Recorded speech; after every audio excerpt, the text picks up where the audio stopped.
Don't stop. Movie के शुरुआत में हम बी और पॉल के देखत बानी।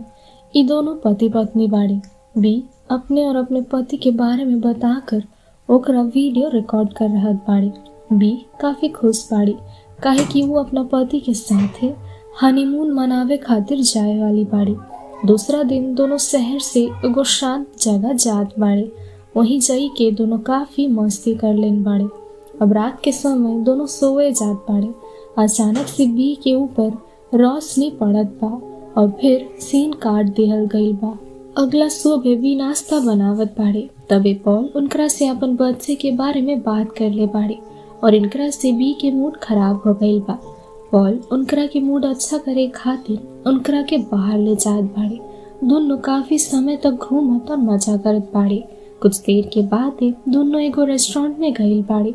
उहाँ एगो अजीब सा आदमी बतावत बा कि रेस्टोरेंट बंद बा। वो आदमी गुस्सा में लाइट तोड़े लागल बा। इकरा खातिर दोनों घबरा के जान बचाई के भाग गईल बाड़े। लेकिन फिर वो आदमी बी के रोकत बा और उनकरा के बतावत बा कि उनकरा नाम विल है और बी उनकरा के पहचान लेत बाड़े। असल में विल बी के दोस्त बाड़े और ये दोनों काफी समय तक बात कर ले जेकरा से पॉल के जलन होके लागल बा। और ठीक तबे है विल के पत्नी ओइजा पहुंच गईल बाड़े। लेकिन विल उनकरा के जावे खातिर कहत बाड़े। रेस्टोरेंट से जाए से पहले विल और बी एक दूसरे के देखत बाड़े। विल के मिले के बाद बी पॉल से ठीक तरीके से बात नहीं कर ले बाड़े। बी बार बार विल के बारे में उनकरा पति के कहले बाड़े और फिर वो सो जात बाड़े। रात के समय अलार्म घड़ी बजे लागल बा।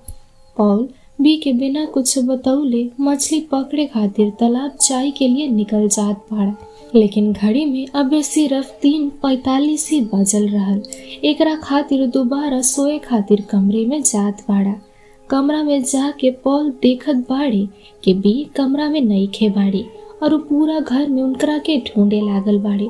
और फिर वो देखत बानी कि बाहर के दरवाजा बंद नहीं के बाड़े। बी उनकरा के जंगल के बीच नंगा मिलत बाड़े। पॉल के देख के बी चिल्लाए लागल बा और फिर वो होश में आवत बाड़े। घर पहुंचे के बाद पॉल एकरा बारे में बी के पूछे बाड़े। लेकिन बी बतावत बाड़ी कि शायद वो नींद में चल गई रहल बाड़ी। लेकिन बी के नींद में चले के बीमारी नहीं खेबा।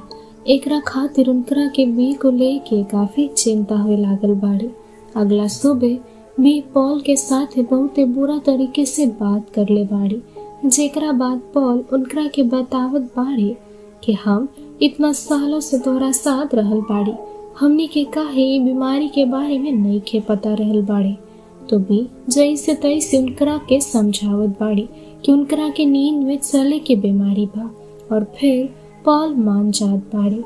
फिर दोनों बाहर घूमे खातिर जात बाड़ा। लेकिन अभी बी के चेहरा उतरल बा। पॉल के साथ वो अच्छे से बात नहीं के करत बाड़ी। एकरा बाद बी बिना बतौले तालाब में कूद जात बाड़ी। तालाब में बहुत ही ठंडा पानी बा। लेकिन इतना ठंडा पानी में उनकरा के कौनो परेशानी नहीं के होत बा। बी के हरकत के वजह से पॉल काफी परेशान हो गए रहली। उनकरा के लागल बा कि बी उनकरा साथे खुश नहीं खे बाड़ी काहे के पॉल उनकरा के खुशी नहीं खे देत बाड़ा। एकरा बारे में वो उनकरा साथे बात करे जात बाड़ा। लेकिन तबे बी के पैर में अजीब सा चोट देखे के बाद पॉल घबरा जात बाड़े। वहाँ से खून निकले रहली। लेकिन बी अपन पति के वो चोट देखे खातिर मना करत बाड़ी।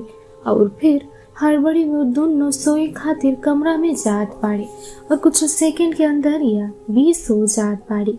सोते वक्त उनकरा हाथ में एगो डायरी रहा जिनकरा के वो कस के पकड़े बाड़े। ओकरा बाद पौल जंगल में जात बा जहाँ वो रतिया के बी उनकरा के मिलल बाड़ी। वहाँ पर उनकरा के बी के कपड़ा मिलल बा जौन फटल बा। कपड़े के पास पैर के निशान भी रहल। लेकिन ये निशान के वो आम इंसान के पैर के निशान नहीं खेबा। कुछ देर बाद पौल देखे बाड़े कि बी अपन कमरा में पौल से झूठ बोले खातिर प्रैक्टिस करत बाड़ी। बी बहुत ही अजीब बर्ताव करत रहली। ई देख करके पौल के कुछ समझे में नहीं खे आवत बाड़े। पौल फिर उनकरा के रात के बारे में पूछत बा लेकिन बी उनकरा के कुछ नहीं के बतावत बाड़ी। आधी रात में पॉल देखत बाड़े बी बिना बतौले कहीं जात बाड़ी, लेकिन बी पानी पीकर वापस आ गइल बाड़ी। कुछ देर बाद पॉल के ऊपर एगो रोशनी पड़ता।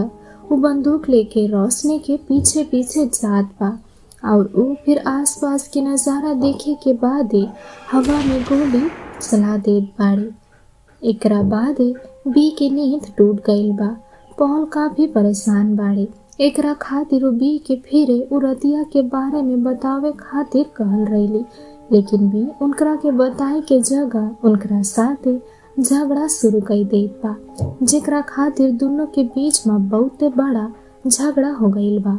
सुबह बी उही डायरी में अपन बारे में कुछ बात लिखत बाड़े और फिर पॉल देखत बाड़े बी के घाव काफी बढ़ चुकल बा।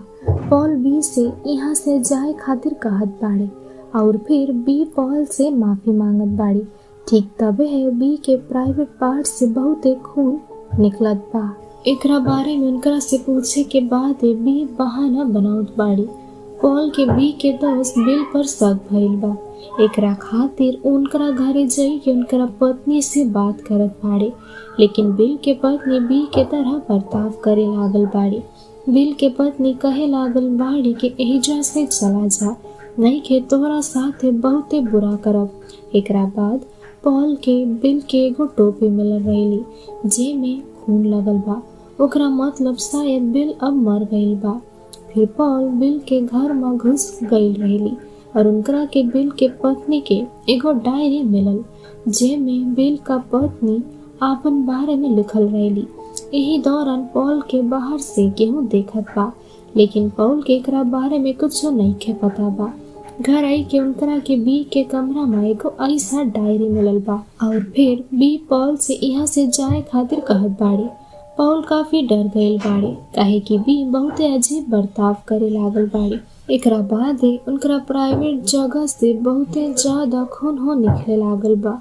दोनों के बीच अब हाथापाई हो गइल बा और बी के काबू में करे खातिर पॉल उनकरा के बिस्तर पे बांध देत बाड़े और यही तरीके से पॉल उनकरा से कुछ सवाल पूछत बा, लेकिन बी एगो जवाब भी सही नहीं के देत बाड़ी और फिर धीरे धीरे कह के उनकरा प्राइवेट पार्ट से एगो चिपचिपा चीज बाहर आवे लागल बा और आधी रात में वो पॉल से बतावत बाड़ी कि उस दिन रतिया में उनकरा सोए के बाद एगो रोशनी के पीछा करे खातिर वो जंगल गइल बाड़ी, जेकरा बाद एगो अजीब सा चीज उनका बॉडी में घुस गइल बा और तभी से वो चीज बी के काबू करल बा। बी पॉल के यहाँ से दूर जाए खातिर कहत बाड़ी, लेकिन पॉल जाए खातिर तैयार नहीं खे बा और वो उनकरा के अस्पताल में चले खातिर कहत बाड़े।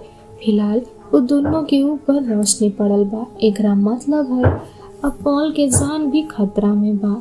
एकरा बचावे के लिए बी पॉल के सिर पे मार के उनकरा के बेहोश कर देत बाड़ी और वो जैसे ही होश में आवत बा वो खुद के नाव में रस्सी से बंधा हुआ पावल बा।